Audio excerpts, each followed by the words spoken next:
Music has always existed, even at times when there was no way to record it. What we know about ancient music does not come from recorded sounds, but from their traces. To thoroughly study the rich history of music, we must carefully look at these very important traces. These are the tangible things that have remained from the distant past and truly allow us to accurately create a vivid image of the long-forgotten music of ancient times. When we want to study the history of music, we actually face a fundamental problem. Unlike architecture or sculpture, music has barely survived in the history of music.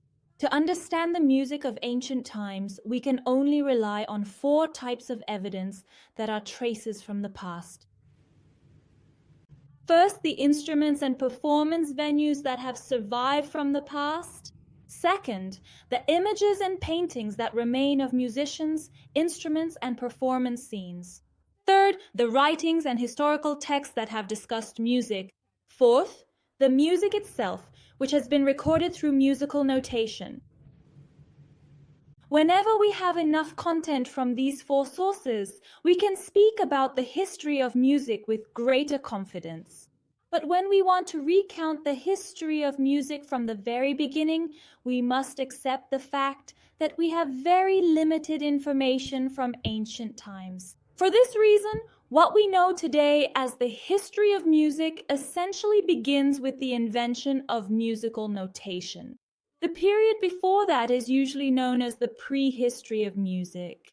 In the tradition of Western music, the beginning of the studyable history of music is usually attributed to around the 8th century AD.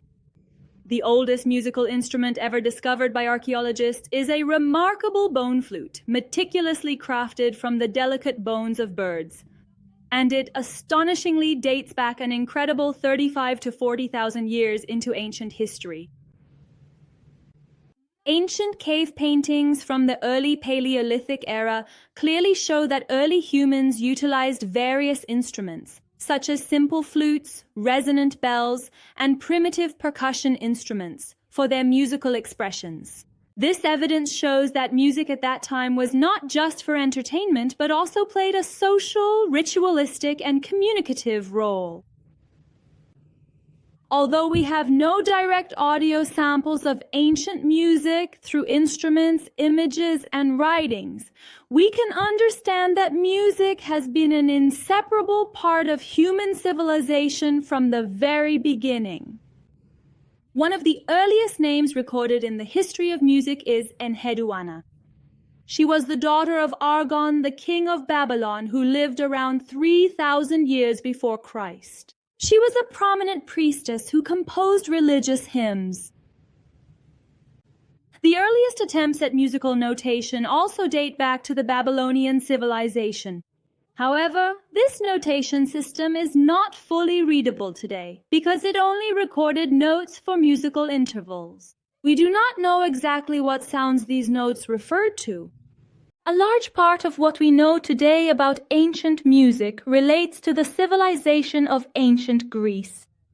The Greeks were the first to seriously introduce music into the realm of philosophy and theoretical thought, laying the foundations for Western musical thought. The civilization of ancient Greece, which began around the 6th century BCE, continued its musical traditions until the fall of the Roman Empire in the 5th century CE. In many areas, it continued the traditions of earlier civilizations such as Sumer. The oldest examples of music that can be performed today are from ancient Greece, belong to ancient Greece. Although the system of musical notation used by the Greeks was later abandoned, a few incomplete pieces have been reconstructed with the help of explanations inscribed on tablets. In ancient Greece, 3 instruments played a central role. The lyre, a type of small harp with a body sometimes made from a tortoise shell, was usually made with 7 strings.